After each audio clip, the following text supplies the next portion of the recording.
You're listening to The Collected Podcast, bringing you inspiration and resources to help you discover and live from your truest self.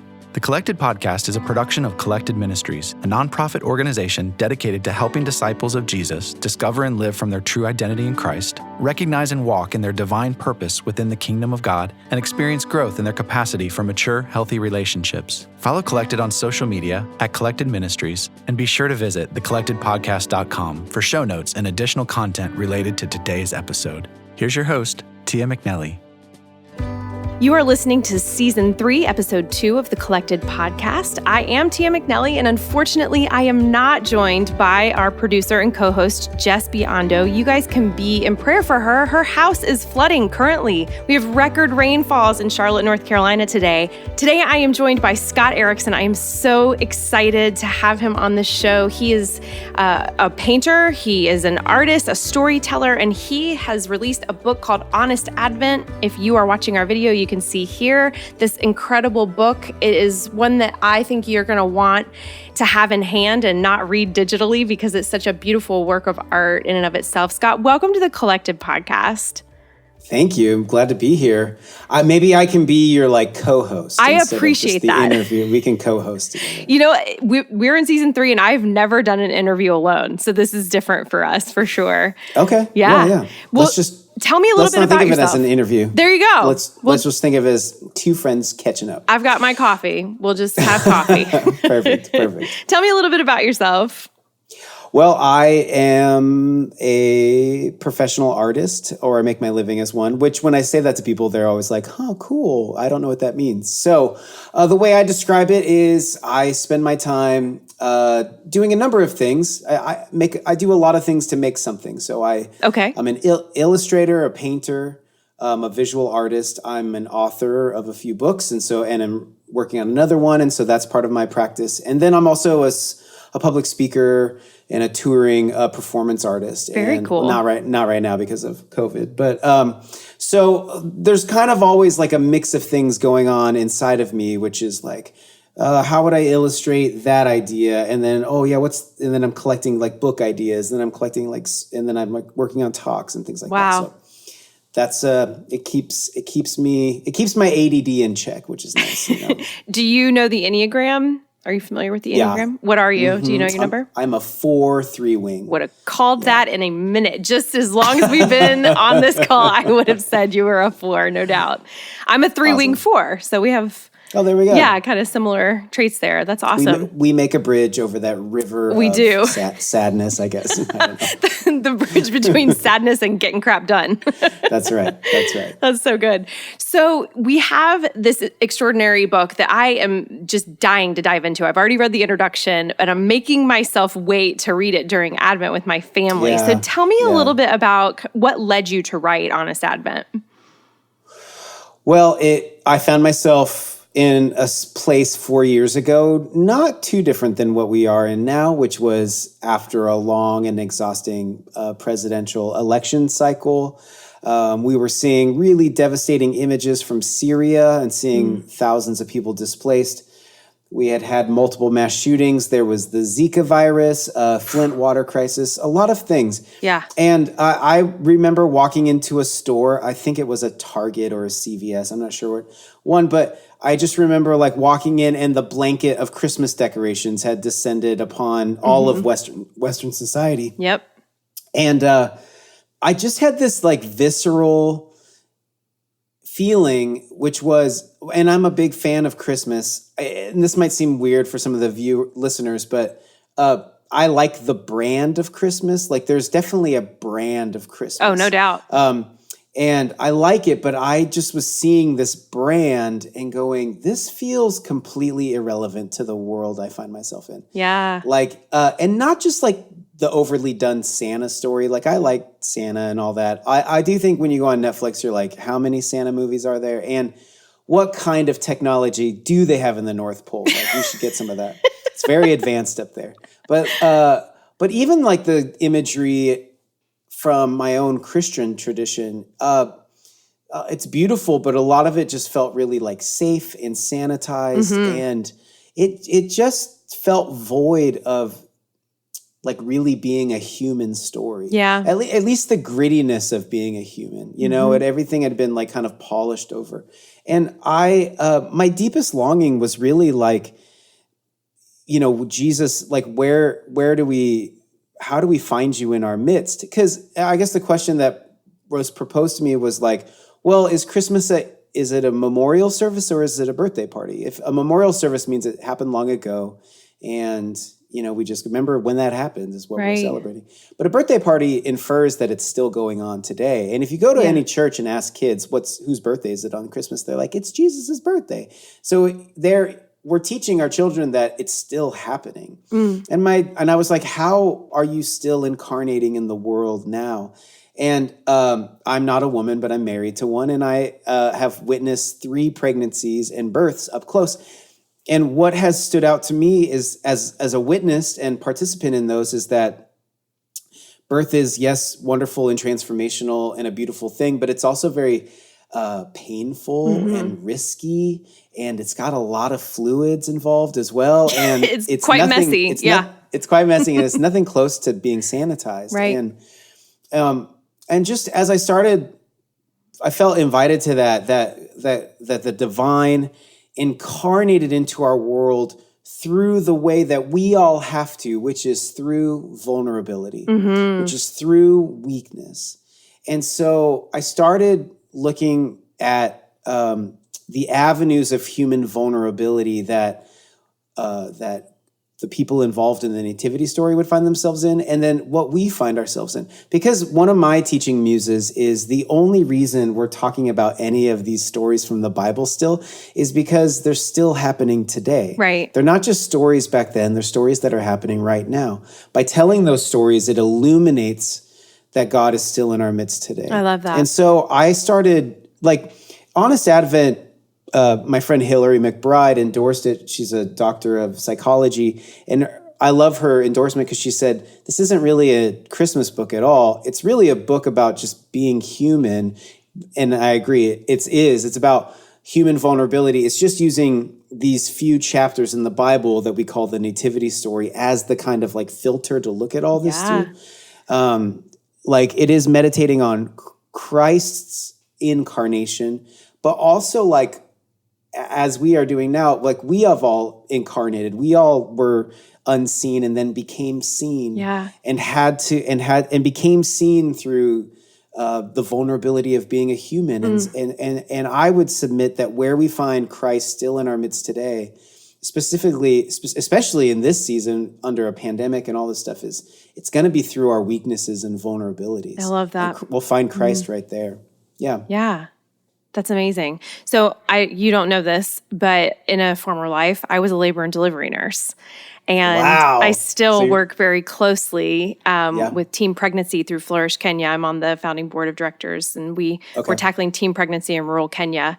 So the idea of pregnancy and childbirth is something that is very dear to me. And so I am loving the shift of focus to this woman having a child. So you sort of alluded to having a close look at that yourself in this life. And so looking at that in the nativity scene, talk to me about what you discovered as you kind of zoomed in on the pregnancy and birth scenario in the Advent story. Yeah, when we were pitching the book proposal around, one publisher was like, what does this guy have to say about why is a guy doing drawings about pregnancy?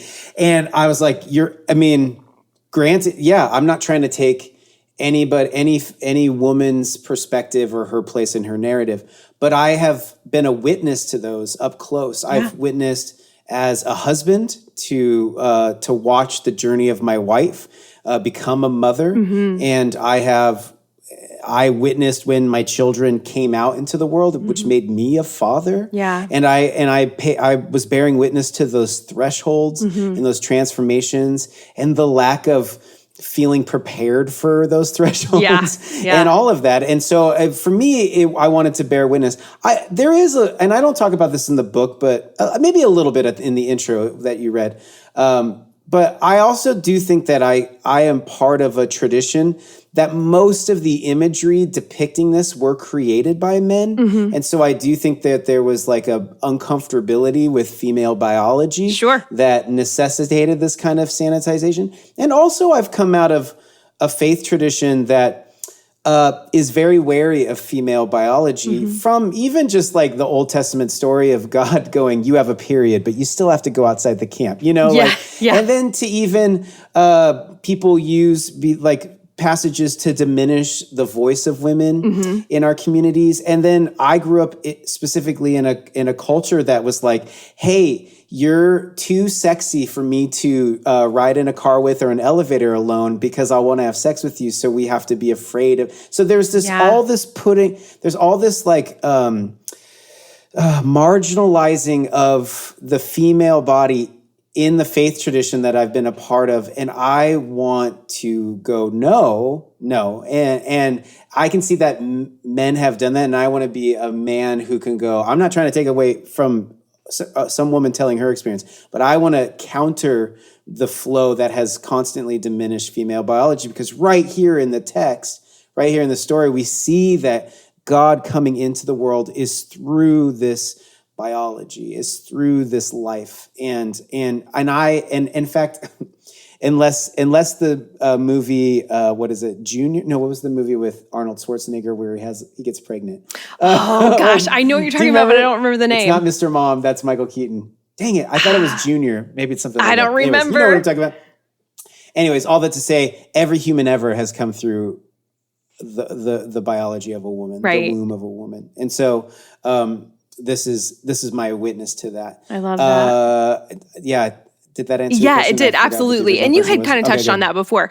So I wanted to talk to you some about the illustrations in the book. As I said before, I mean, it truly is a work of art of a paperback book. Like I did not expect what I found inside. And I absolutely love your Instagram feed. So talk to me a little bit about this sort of like spare, it's like 3-color, I guess, if you count the background art that you've created, and what goes into that process for you? Well, why it's only like, it's 2-color, black and gold. Okay. And then you can frame out some of the page color. Yeah. Oh no, there's a tan in there. You're right. There's like a grayish kind of. There's like a gray. Yeah. You're right. Something. There's a gray. So that is the limitations that my publisher gave me for one. And you know, like they're like, you only get 3 colors. It works. I love it. And actually, that is kind of the color scheme of my stuff. Mostly anyways, there's a good rule in creativity, which is the best stuff gets made with limitations. So I find in my own journey as an illustrator and a painter to go like, just because I can use every color doesn't mean I should. Right. Because actually like limiting yourself can make things, you can go deeper into what is there versus like, I can use everything at my disposal. So that'll preach. So there's that. There's that. And then, I intentionally wanted to make something that looks nothing like Christmas because I think for me to grab or awaken to the wonder of Christmas again, which I feel like I had lost a bit, I needed to create a visual vocabulary that looked nothing like the juggernaut of the Christmas brand that I know of. Yeah. And so I wanted not to like counter it or go, we need to get rid of this. I just wanted to sidestep that whole conversation and go, let's not ever have anything that looks like winter in this, you know, because it was in the Middle East and for one. Right. And then it was not cold. Yeah, and like reds and greens and, you know, just for me as a designer and an illustrator, I'm very aware of like the brand of it all. Right. And I just was like, I want to make something that looks nothing like Christmas so that I can help see the story outside of all the assumed narratives of what this story means. Right. And by doing that, like it helped me to just kind of see it from a different perspective. And I'm tooting my own horn, but I've got some feedback that I know that I accomplished that. Yeah. Not only for me, like it brought about wonder in me and I'm really proud of it, but like probably my favorite compliment is this woman was like, I have preached Advent for 20 years and Scott pointed out things that I've never thought of. Wow. And I was like, wow, that is I love it. I will pat myself on the back for that one. That's so good. Because that was what I needed to do was just go, a good design rules are like constantly confront the cliche. What is the assumption about this story? What is the assumption about what this means? Yeah. And then just like go deeper and deeper and deeper. What's the thing behind the thing, behind the thing, behind the thing, And so for me as a visual artist, to accompany or to help me with those thoughts and those meditations, I needed to have images to be my Sherpa up the summit of this new mountain, I guess, like that. They're like helpful guides to see things differently, I guess, for me. Yeah. Yeah. Well, you use very little to say a lot in every single one of your images.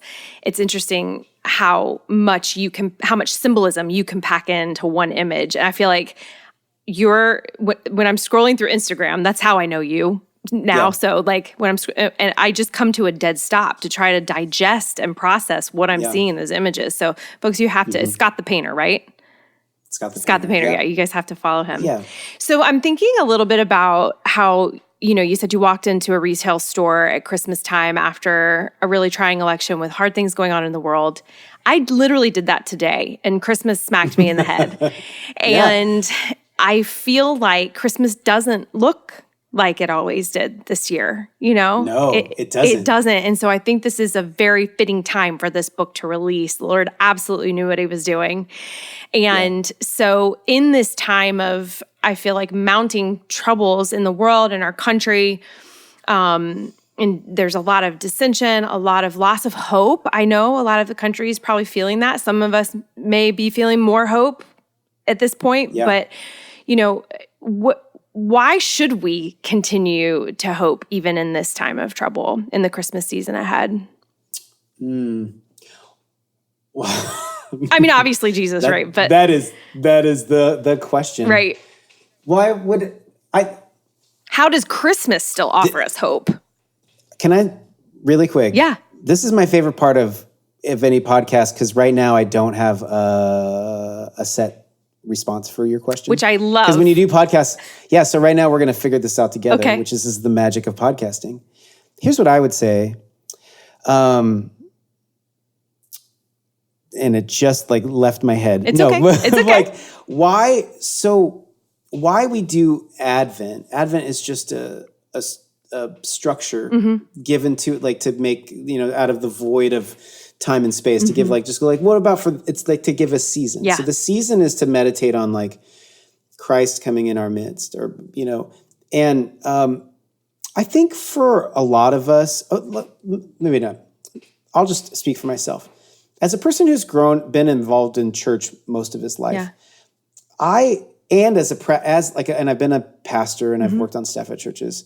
You got to understand that most pastors get really tired of Christmas. I can imagine. Yeah. And Easter, because they're trying to, maybe not Easter so much, but they're trying to take this thing and just trying to find something new every time.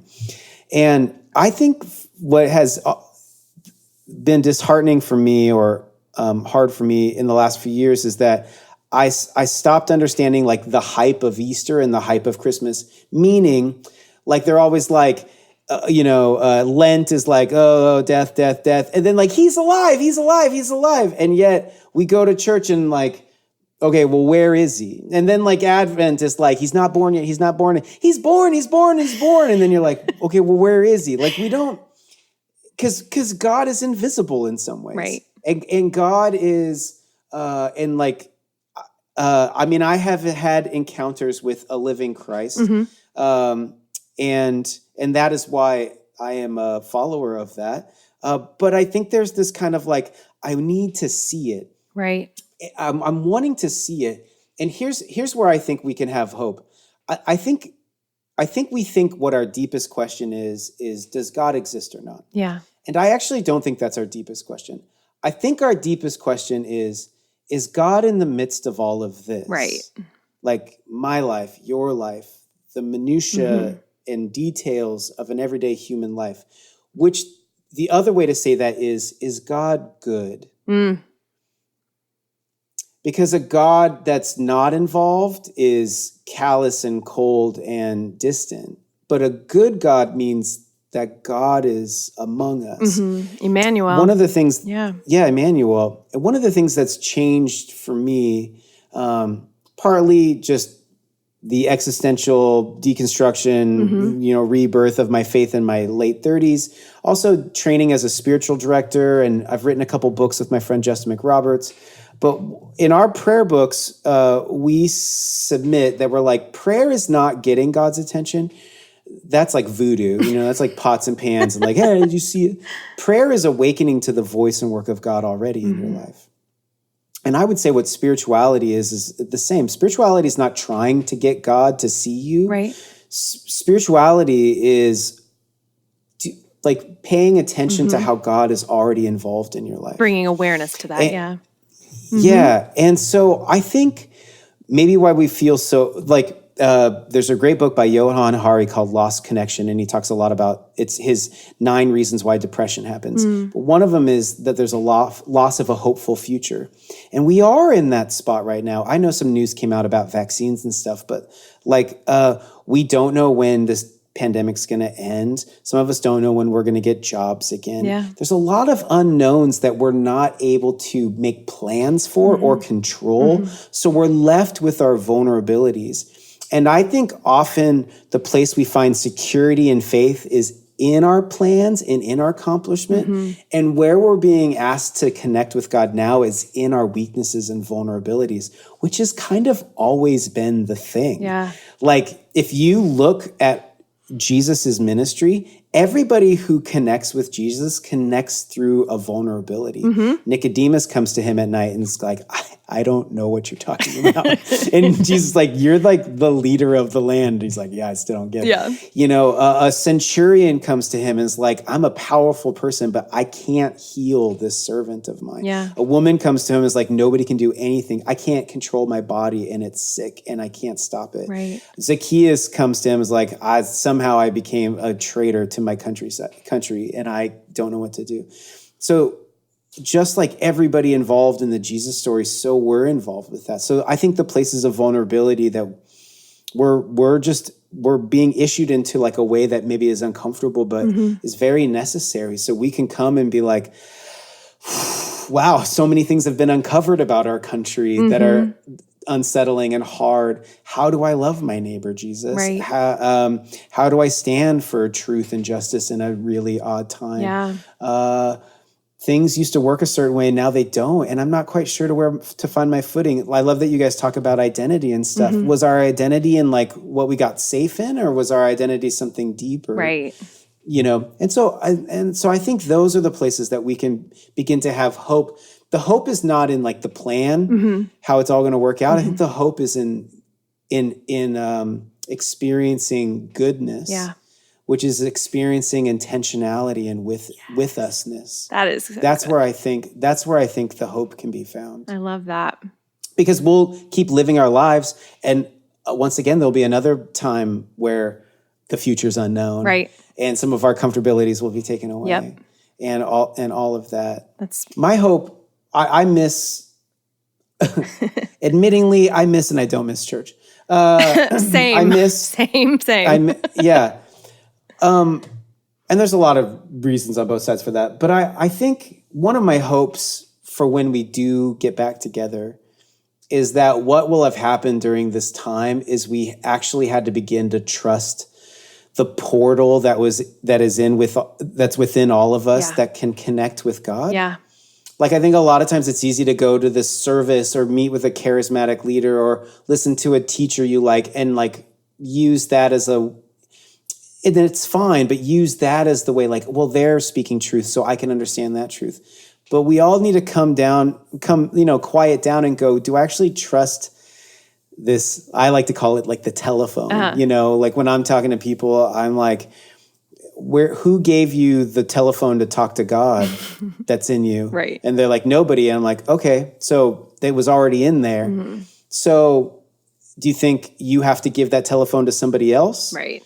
Or do you think what you're supposed to do is be alongside people and go, hey, do you ever answer that phone in you? That's good. I love that. Does that ever ring? It rings in me. Does it ring in you? Yeah. Like, what are your, what I'm saying? I really like that symbol of the telephone. That's good. I'm keeping that. Yeah. Because I like I come from a family of missionaries and stuff. And I definitely know that there has been some really good things and some like, not so great things in the mission world, which was like, you need to have the thing we're bringing to you. Oof. And I think there's a very different way of coming at life as a faithful person, which is like, how can I just find where God's already at work in every person I meet? Yep. And trust that the same phone I discovered in me that connects me with the Spirit is in them too, waiting to be awakened or answered. Yeah. And how can I help them answer that? That's I think you hit on something that brings endless opportunities for me. Totally. Then. Like I see, like in life, then you're like, oh, the world is ripe with amazing phone calls. Well, and that's something that when we talk about offense at Collected, we like to kind of offer honor as an antidote, where if we can choose to see the good in someone and trust that they're picking up the phone and that they are on the phone having communication with the Lord, and trust the Holy Spirit in the other person, and that they intend good things for the kingdom as well. Yeah. We can kind of rein that spirit of offense back in. And so that I think that's where trusting Christ in others is what came to mind as you were saying that. That's super good. Yeah, absolutely. Well, so I kind of want to dig in a little bit more into your story, if you're okay with that. Yeah, that's fine. How did you know that you had discovered the work that God intended you to do for his kingdom on this earth? When like, and how did I know? Yeah, like how'd that happen? Well, that's still an ongoing conversation. I think it was never a moment, although there have been some moments of like, oh, I should adjust. I sense an invitation. Yeah. I studied as a high school teacher, and I taught high school art for a couple of years. Awesome. When I was 27. So I was a teacher. I was a waiter part-time because I hardly made enough as a teacher. And then I had a life, but every week I had a studio space, this little tiny room in an attic of a church that they let me use. And I was practicing painting because I knew to be an artist is to at least like come to the conclusion that you're invited to some kind of practice. Yeah. And so if you want to be an artist, like you just have to say yes to that practice. You're committing to this kind of like dance or conversation or practice. So even though it wasn't my vocation at the time, I knew I needed to like make space for that practice. So I was. But I was like, I remember in my prep period, I was writing on the board. I was 27 years old, and I stopped and I was like, there's something else I'm being invited to. I'm not really sure what it is, but I can sense it. And I went to New York 2 weeks later to visit some friends, met a bunch of artists and all of this stuff. And on that flight back, I just remember, I realized I was like, if I never try to be an artist, I'll always regret it. Wow. Whatever that means. I'm not even sure what that means. And I sensed the Spirit say to me, tell me what you want to do and I'll bless it. Wow. And I said, okay, I want to be a full-time artist. I want to work at a church as an artist. I want to fight evil, meaning I want my work to not just be like, right. I want it to be a part of like justice, important things. Yeah, justice and things like that. And then the last one was I want to go on tour with a band and make paintings during shows. I love that. Got really specific. And within 2 years, all of that happened. Wow. Now I quit teaching and kept waiting tables to make some more space for that. I got a new space to make art in.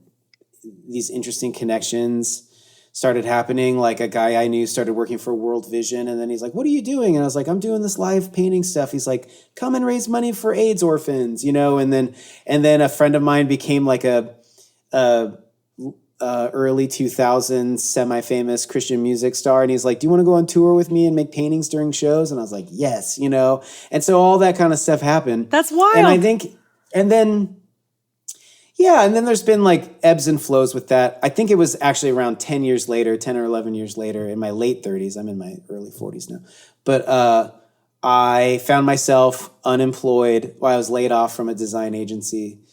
I lived in Portland, Oregon, and I was at a spot where that conversation came back up again. I had done artistry. I'd done like live painting, conferences, churches. I ended up working at a church as an artist. And that was wonderful. I burned out from that job, but I did it for like 3 years. Then went and worked for World Vision. I went and worked at a design agency. And then I found myself like, I got laid off from this agency because of their own problems. And the conversation that came back up was like, am I still called to be an artist? Like during this time, I had always made a space to practice it. But it was, am I called to be an artist, not as just a person, but as a vocation again? And the answer was yes. And so I had to, what happened is I took those kind of last 10 years and I said, what do you want to do now? And usually where you find your voice is in obscurity. This conversation happened in a basement with no windows, where they usually kept the trash once a week. Like my friends at this church gave me this basement space and I made a little studio out of it. And I just down there, and not in a bad way, but I was just like, nobody cares what you're doing. Like you're not involved in anything. Nobody's watching you. But in obscurity, you go, the question is, well, what do you want to talk about?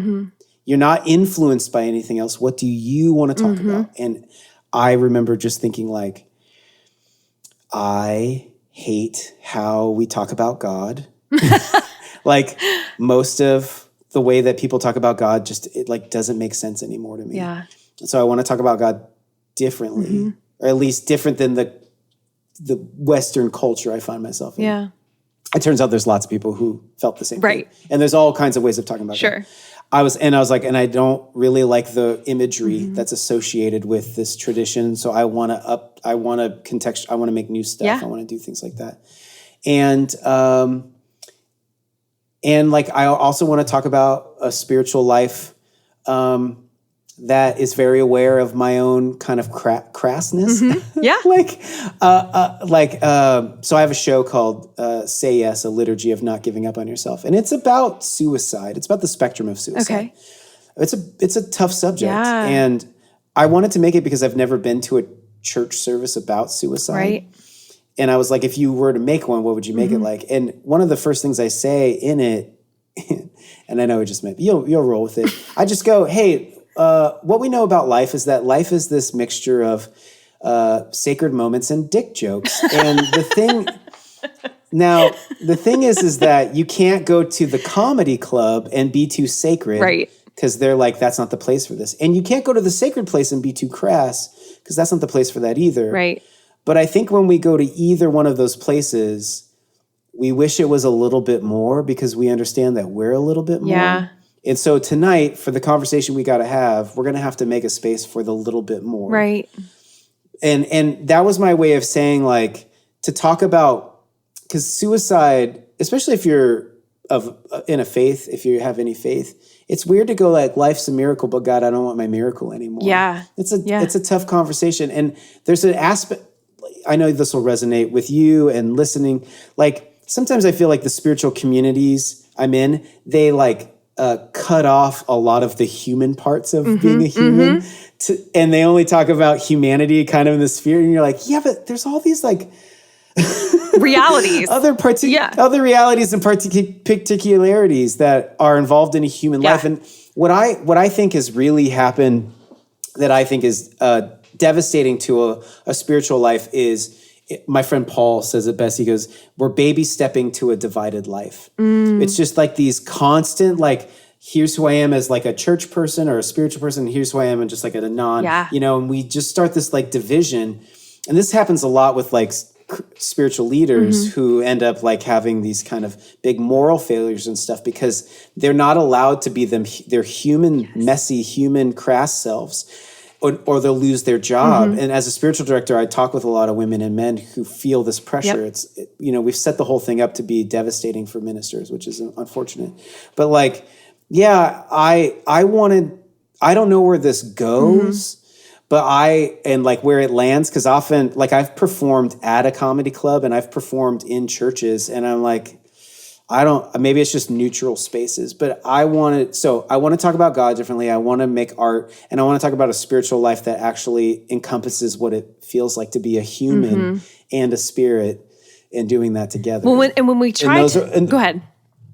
Oh no. And that moment. And then that's where like a lot of the stuff that I've done in the last few years came from. I love it. Is trying to be that honesty. It really challenges me because I've gone through, this is just like, we're in therapy now. Are you cool with that setting?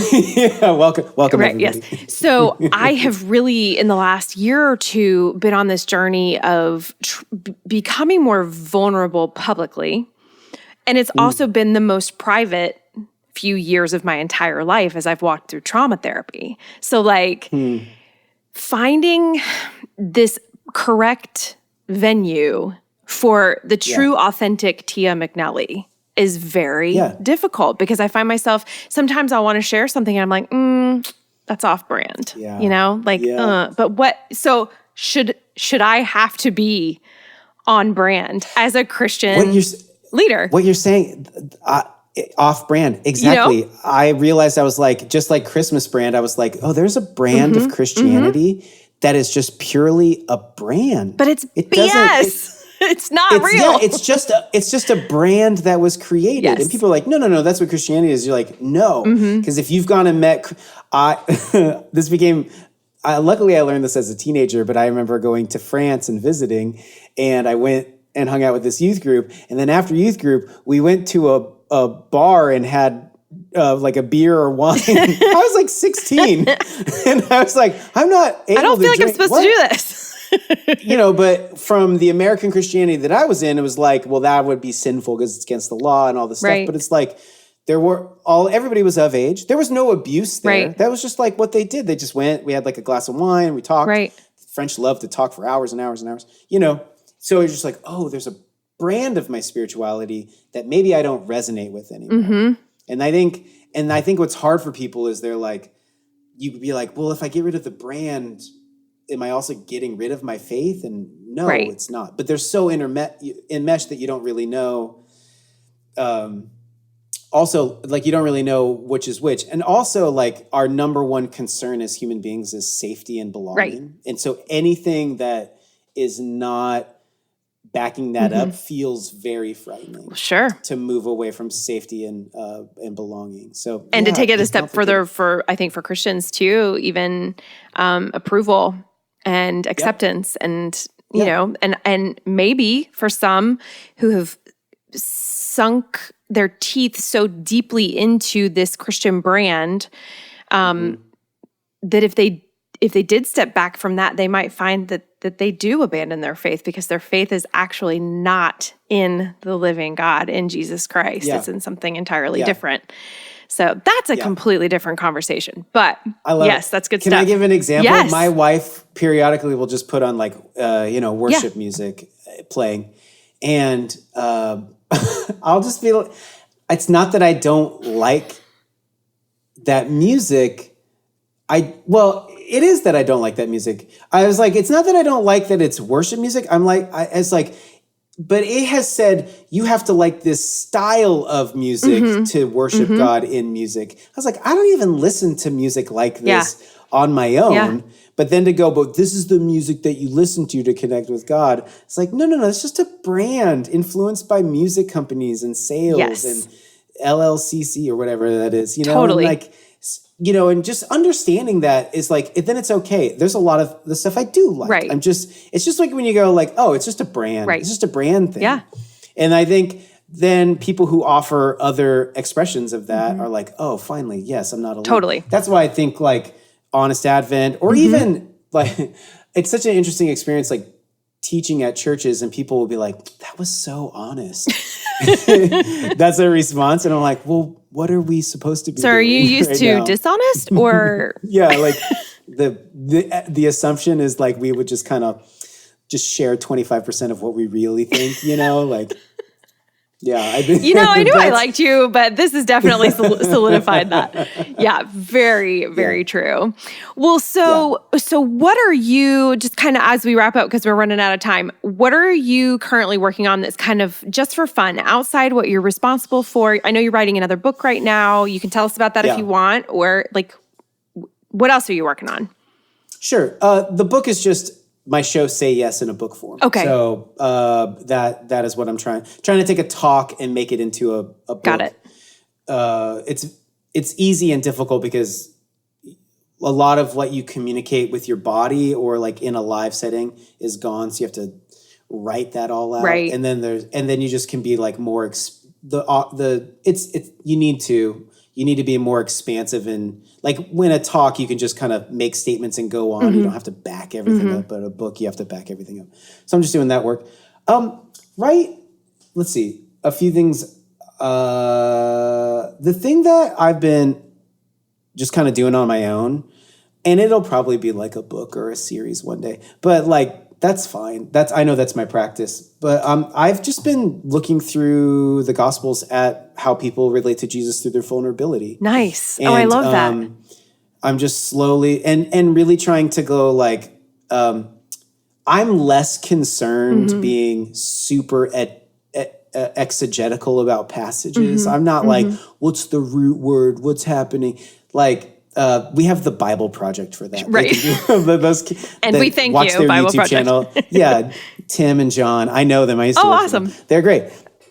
They're great and do that. I'm much more of like, what's happening in the story, and what is like the way to connect with it. And so I've just been like illustrating and just spending time with these like interactions with Jesus and finding like the common connection through a vulnerability. That's great. And just that's been helpful for me. And then I've just been like, keeping track of it. So I'm sure that'll turn into. I look forward to that.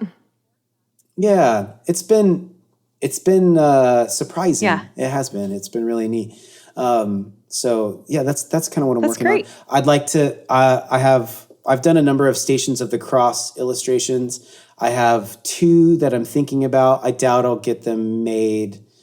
Maybe one of them. But I'm also doing. I shouldn't tell this. This should be my secret. It's okay. But I'm letting you guys. I'm working on a Stations of the Resurrection. Ooh. Because people are like, hey, you have all the, Stations of the Cross up, but then, and it's like, oh, he's alive and see you later, Right. But so then I started on this last year. I couldn't get it done in time for last year. And then COVID hit and then it didn't matter. So I've been just looking at like, what are all the things that Jesus is resurrecting before he ascends? Oh, yeah. And so making like stations of that. Like for one, who's the first preacher of the resurrection story? It's Mary. So he's resurrecting women preachers. Preach on. And all of these things. Excellent. Looking at it through that. And that's going to be fun. That is awesome. Thanks for giving us a peek. That's really exciting. Yeah. That's awesome. Yeah. So just to close things out, is there anything, what like your, not necessarily your life message, but whatever God's like pressing you with right now that you feel like if you can get this thought process or message to more people, you want to share it with as many people as will hear it on this show? I mean, I think it's really, that telephone analogy has really been making me giggle and giving me some things. There was a season where I felt very stale in my faith. And I just remember just praying, just being like, where can I find you? Just like, I don't know where to find you. And I heard the Spirit whisper to me saying, look for me in everybody you meet. I'm hanging out there. Nice. And that is like the invitation. And I think that is constantly, because unless, like, I'm sure there's people out there who are better humans than me. So listen to a person who's not as great as a human as you. I meet I'm interacting with people who I don't like, and it's very hard to find the divine in them. Honor. And so that invitation always is just, especially when I want to dismiss a lot of people who I've only seen through screens, that's like one thing where I was like, all of these politicians that they're talking about, I've actually never seen them in real life. I've only seen them through screens. Yeah. And I've only seen a real 3-dimensional human being through a 2-dimensional plane. Right. And so how do we find touch points of grace and divine sight and all of that?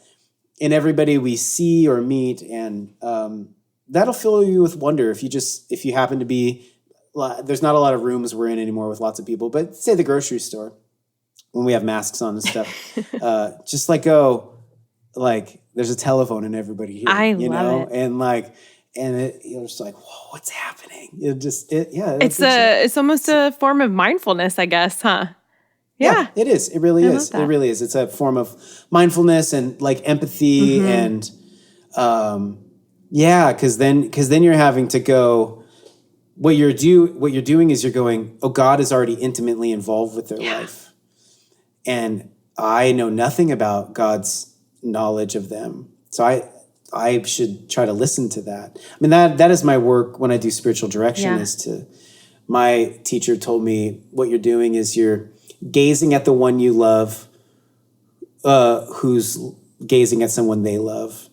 And so that's what you're trying to have the perspective of the one who loves them. Yeah. Who God calls their beloved. You're trying to see their belovedness from that perspective. And what's great about doing that is because then you get to see that that's how God sees you too. Oh, and yeah. And then you connect with your true identity. Thanks for bringing it back around to our message. I'm not saying there aren't a-holes in the world. I'm just saying that's the work I try to do. That's really I don't good. accomplish it every day. Really good. Thank you so much, Scott. I really appreciate you being here, being open, sharing things you weren't sure you wanted to share. That's the best. We appreciate you, and we can't wait to dig into Honest Advent. Have an awesome day. Great. It's going to be awesome. Thank you so much. Thank you for listening to the Collected Podcast. Please be sure to subscribe, rate, and review. And if you like what you've heard, we'd love it if you'd help spread the word. Check back here for new episodes dropping every other Thursday. You can follow along on social media at Collected Ministries. If you would like to support Collected by making a tax-deductible contribution, please visit collectedministries.org/donate. The Collected Podcast is also on Patreon at patreon.com/thecollectedpodcast. That's Patreon. Become a patron for as little as $1 a month to gain access to bonus content, early bird ticket sales, giveaways, and more. You can also find Tia at Tia McNelly Notes and Jess at Spreza Foundry. Collected proudly supports and partners with Flourish Kenya, a nonprofit working to support and prevent unplanned adolescent pregnancy in rural Kenya. Learn more at flourishkenya.org. The Collected Podcast is produced by Jess Biondo and edited by Jacob Early. Music is by Asaf Elan.